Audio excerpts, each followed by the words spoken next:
After ESPN tried its hardest to keep BYU out of the college football playoff this past year and the past 2 seasons, they've done the unthinkable. ESPN has predicted 2 Big 12 teams, including BYU, to make the college football playoff field in 2026.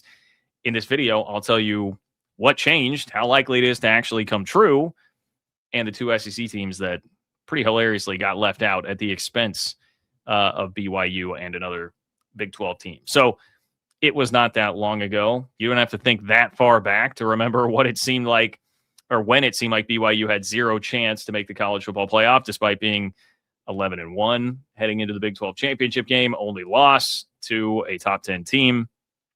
And for a second straight year, BYU just had an objectively better resume than teams in front of it.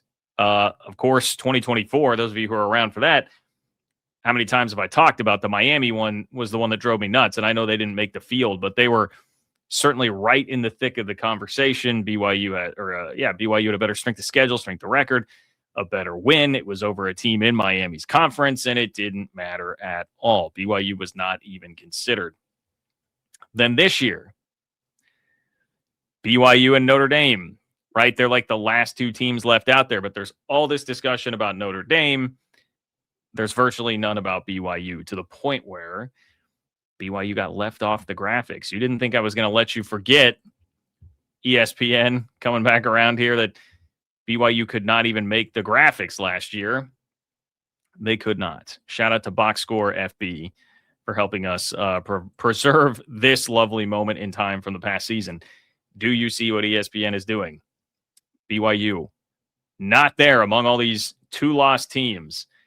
And they literally had to put a note in one of these graphics like, oh, by the way, BYU was in there between Alabama and Miami. But yeah, don't worry about it. They're not on the graphic. Don't ask questions. Don't ask questions. Okay, that's what BYU has been dealing with. But apparently, no more. Because we got a way too early top 25 from ESPN. It's Mark Schlabach who was in charge of doing this, but then even Bill Connolly was taking that and using it in his piece about projecting the 2026 college football playoff field. And man, my friends, as Bob Dylan once said, the times they are a-changing. We've got 5 Big 12 teams ranked, one of which is not even Houston, which is a bit offensive to me. One of which is not Arizona, which is a bit offensive to me. So you've got 7 teams that I would say are certainly worthy of being included in all of that. But Texas Tech is number 7. BYU is number 11. TCU is number 20. Arizona State 23. Utah 25. So if you're keeping track there, you've got 2 teams in the top 12, and you have a college football playoff format this year that will not, it's going to prevent having, in all likelihood, you would think, the same scenario we had this year with a couple of G5 teams in, which would mean if you're at 11, you'd be left out. That's where Notre Dame was this past year. BYU would be in the field as it stands with this. Now, what does Mark Schlabach like about TCU? He mentioned he likes the fact that they added UConn's offensive coordinator, thinks they're bringing more toughness to the offense with Kendall Briles gone, a more physical style of offense. I think, okay. And, TCU's been a team that's going to win 8+ games virtually every single year. Arizona State, leaning on Kenny Dillingham being a stud, basically, and liking the portal haul, despite, they detail in there how many players that you're just losing, like your front line. You play the toughest schedule in the league, including a non-con game at Texas A&M. There's a lot that's tricky there. Utah, number 25, a lot of talk about Wayshawn Parker and Devin Dampier, leaning heavily into that. But as far as Texas Tech goes, still in the top 10 at number 7. This is honestly a pretty kind projection for the Big 12.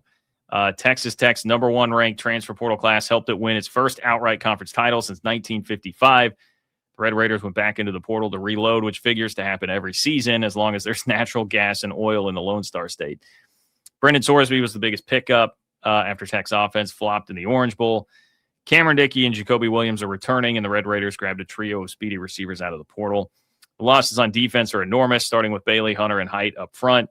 But Mateen, oh boy, I had this down earlier.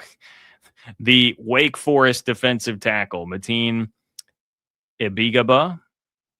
I think that's right.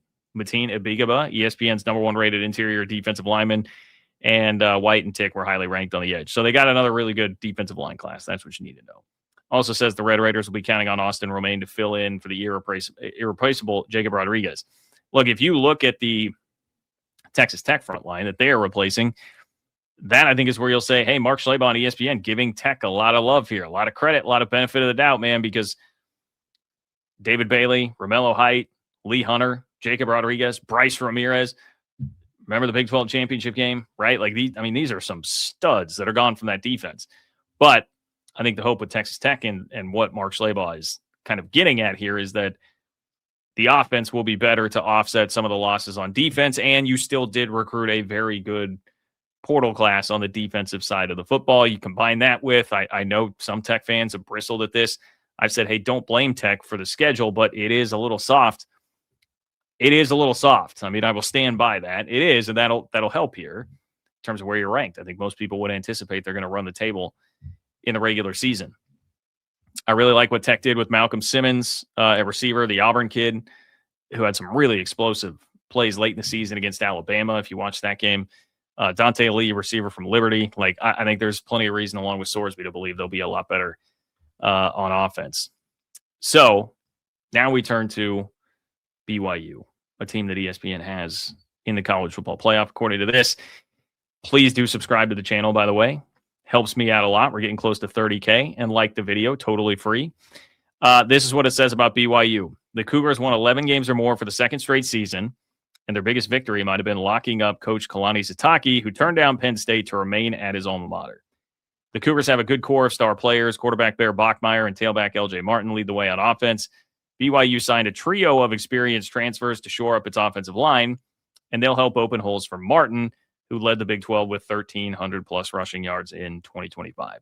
Two of the top three receivers must be replaced. Defensive coordinator Jay Hill and cornerbacks coach Genario Guilford left to join Kyle Whittingham's staff in Michigan. Sitake promoted special teams coordinator, defensive end coach Kelly Papinga to lead the defense. Interesting to me that there's a lot more talk about the offense there when I thought, look, it's huge to have Bear Bachmeier and LJ Martin back. I get it. Like, one of the best freshman quarterbacks we've ever seen is coming back, and LJ Martin, the offensive player of the year in the league, is coming back. John, of course, they're going to talk about the offense. Like, okay, I do get it. Parker Kingston, by the way, let's not forget him. I get it. I understand. I'm with you.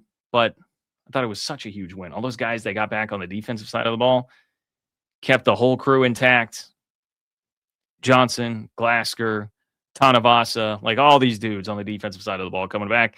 And then, you lose Jack Kelly, who's going to go be a stud at the next level, and you bring in Cade Uluwave. I'm so bad with these names today, guys. I'm sorry. Cade Uluwave from Cal. I mean, arguably, to some people, the best linebacker in the portal. Like, you're replacing stud for stud on the defensive side of the ball there. I also found it interesting that the blurb didn't make any note about Notre Dame. Like, you're going to have BYU up there in the category of making the college football playoff and not mention the fact that they're playing Notre Dame this year, which is, to me, a big factor in all this. If you think BYU is capable of finishing 11th in the country, that is one of, if not the starting point on talking about the season. Maybe it would be bullet point number 2 for me if I'm talking about BYU. It's, hey, kept Kalani Sitake, brought virtually everybody back despite losing the defensive coordinator and another good defensive coach. They get a shot at Notre Dame this year at home. A team that 2 years in a row has been not given enough at-large consideration, that has a legitimate beef, a legitimate gripe about that. Now they get a chance to go prove it against Notre Dame. Fighting Irish, Golden Domes, the helmet, all that stuff. I would have thought that was worthy of being included in there. But anyway, so assuming that you don't get a Duke to come in and screw things up, right, because they would automatically be in this year had they won the ACC championship this year like they did last year with the new rules. That could knock BYU out even if they are number 11, but in all likelihood, them being at 11 here would get them into the playoffs. So a little bit of respect, which I will say this. Here's another key, BYU fans, about all this. You ready to deal with expectations this year? Expectations are going to be a bit different. And that becomes more of a challenge in some ways as a program, a different challenge for sure. Like you can say there were some last year, and I think like internally around Provo there certainly were, but especially after the Jake Retzloff thing happened nationally, I don't think there were very high expectations for BYU. I guess they did slip in the top 25 at the beginning of the year, but it certainly was not, hey, we're going to go win 12 games. This year, that's going to be the expectation. I mean, this is like ESPN. All their guys are using this. Like, this is their content piece of the way too early top 25 that is being regenerated, repurposed across the site. They've got you 11th. They've got you 11th. They've got you in the playoff as of where it stands right now. So this is an important year to prove them right, prove them correct. You need to do that. And I'm not saying it's totally fair, by the way, right? I mean, so many teams have expectations like that on a given year. They go out and don't live up to those expectations of Florida State. I mean, even this year, like a Texas being somewhat disappointing after preseason number 1 and Arch and all that, they'll get the benefit of the doubt again. BYU will not. You let people down once you finally have some expectations, it's going to make a big negative impact. Unfortunately, that's just the reality of the situation. So probably something we're talking about more as the offseason rolls on and we head toward what next season is going to be like. What's funny here, though, I will point this out, BYU getting more respect in the SEC in some ways. Now, look, there are SEC teams ahead of BYU in this poll, obviously, but I made note of the fact that Oklahoma was at number 12 in this, so the Sooners are technically left out. They're sitting there at number 12, and then LSU, who has, Texas Tech gets a lot of crap for putting together like a Big 12 all-star team, right? LSU took 3 of the best players from the Big 12 in Jordan Seaton, Colorado offensive tackle, Jace Brown, K-State receiver, Sam Levitt, Arizona State quarterback, LSU all the way down there at number 15. That's a fun one. Lane Kiffin at 15, 4 spots below the BYU Cougars. I do like that. I sure like seeing that. Now, the other question about all this is, okay, well, John, this is great, but you did tell me the other day there's a difference between BYU being ranked where they're at now or at the end of the season, but if it actually means a playoff spot is on the line, what would happen with the playoff selection committee or even like a Mark Schlabach or somebody from ESPN? Can you be cynical about would they do this? Really, if it gets in season? I still am cynical about that. I get it. But I will say this again is the key to the season. I think it's different this year in the fact that you have Notre Dame on the schedule. If you beat Notre Dame, then yes, I think this could be a legitimate thing. You could get the legitimate respect that you deserve as far as that goes. If you beat Notre Dame, that might give you enough leeway to then lose another regular season game on the schedule. If you're 11-2 again with a loss in the Big 12 title game to Texas Tech, especially if it's at least close, I think that Notre Dame game could give you benefit of the doubt there. So that is such a monster difference between 2026 and 2025 for BYU. So there you have it. Some early buzz for the Cougars. Good things for the Big 12, 2 projected college football playoff teams, again, in Mark Schlabach's way too early top 25. So click here if you want to learn how BYU can save the Big 12's reputation this season.